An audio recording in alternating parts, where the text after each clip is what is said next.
RSS Sarsanghchalak doctor Mohan ഭഗവതിനെ വരവേൽക്കാൻ തയ്യാറായി അയിരൂർ ചെറുകോൽപ്പുഴ ഹിന്ദുമത പരിഷത്ത്. സർസംഘചാലകിന്റെ സാന്നിധ്യം പരിഷത്തിന് ലോകശ്രദ്ധ നേടാൻ സഹായകമാകുമെന്ന് ഹിന്ദുമത മഹാമണ്ഡലം ഭാരവാഹികൾ പറഞ്ഞു. ഫെബ്രുവരി 5 നടക്കുന്ന ഹിന്ദു ഏകതാ സമ്മേളനത്തിലാണ് സർസംഘചാലക് ഡോക്ടർ മോഹൻ ഭാഗവത് പങ്കെടുക്കുന്നത്.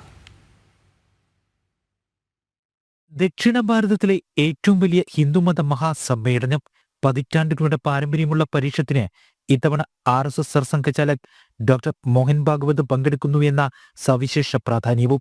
ഫെബ്രുവരി 5 വൈകിട്ട് 3 മണിക്ക് ഹിന്ദു ഏകതാ സമ്മേളനം സർസംഘചാലക് ഡോക്ടർ മോഹൻ ഭാഗവത് ഉദ്ഘാടനം ചെയ്യും. സർസംഘചാലകിന്റെ സാന്നിധ്യം പരിഷത്തിനെ ധന്യമാക്കുകയാണെന്ന് സംഘാടകരായ ഹിന്ദുമത മഹാമണ്ഡലം ഭാരവാഹികൾ പറഞ്ഞു. ലോകശ്രദ്ധ പരിഷത്തിന് ലഭിക്കാനും സർസംഘചാലകിന്റെ സാന്നിധ്യം സഹായകമാകുമെന്ന് ഹിന്ദു മഹാമണ്ഡലം ഭാരവാഹികൾ. 5-ാം തീയതിയാണ് സർസംഘചാലക് ഇവിടെ എത്തിച്ചേരുന്നത്.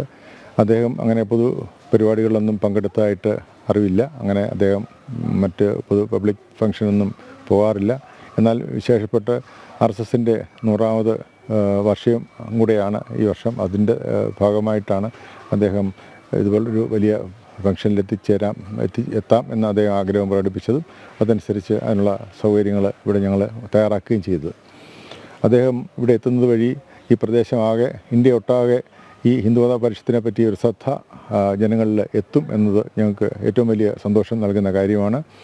സർസംഘചാലക് പങ്കെടുക്കുന്ന ഹിന്ദു ഏകതാ സമ്മേളനത്തിന്റെ ഭാഗമായി 63 പഞ്ചായത്തുകളും 5 നഗരസഭകളും കേന്ദ്രീകരിച്ച് ഹിന്ദു ഏകതാ സമ്മേളനത്തിന്റെ പ്രവർത്തനങ്ങൾ കഴിഞ്ഞ 1 മാസമായി നടന്നുവരുന്നു. നദീവന്ദനം, പമ്പ ആരതി, ഹിന്ദു നേതൃയോഗങ്ങൾ, വൃക്ഷത്തൈ വിതരണം തുടങ്ങിയ ചടങ്ങുകൾ പൂർത്തിയാക്കിയാണ് സർസംഘചാലക് പങ്കെടുക്കുന്ന പരിഷത്തിന്റെ ഭാഗമായ ഹിന്ദു ഏകതാ സമ്മേളനത്തിന് തയ്യാറെടുക്കുന്നത്. ജനം, പത്തനംതിട്ട.